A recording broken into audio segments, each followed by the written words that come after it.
Welcome back to data modeling question answer session. So what is forward engineering in a data model? As I explained yesterday,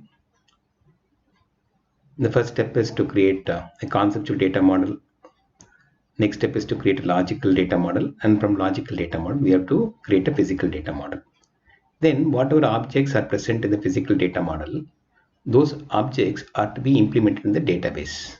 So to implement the objects in the database, we need DDL scripts, data definition language scripts. Are we going to create those scripts? No.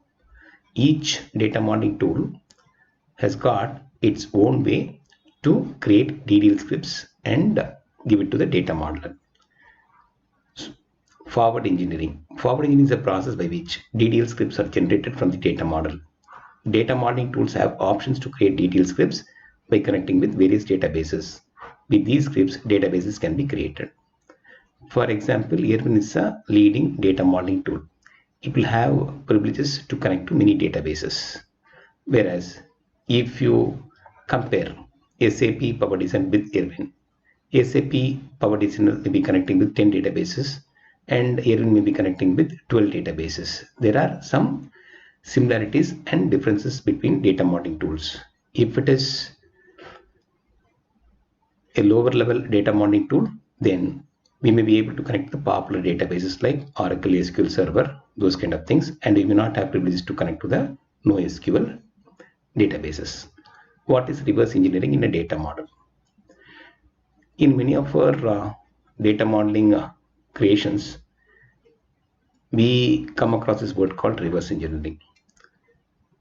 Basically, reverse engineering is a process useful for creating the data models from database or scripts. In the earlier times, a data model would not have been created and the database would have been created. So we have to connect to the database, pull all objects from the database and create a data model. That is reverse engineering.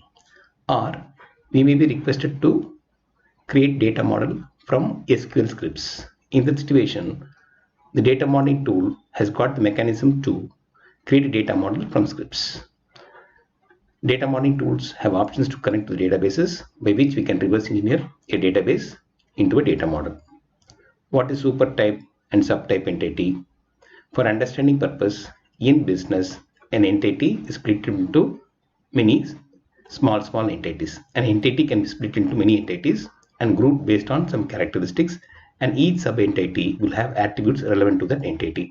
These entities are called as subtype entities. The attributes which are common to these entities are moved to a super level entity which is called as supertype entity. For example, the best example is about hiring candidates. A candidate can be hired as a full-time employee, part-time employee, or as a contractor. All of these three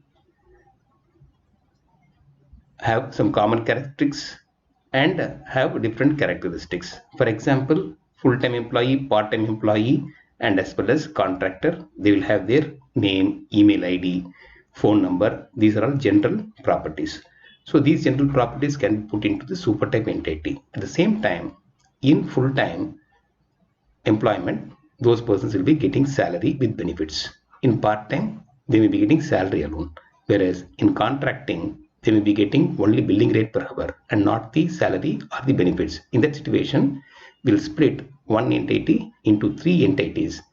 So those three entities which have different characteristics are called as subtype entities. So in my example, employee, that is a supertype entity, and full-time employee, part-time employee, and as well as contracting employee are subtypes.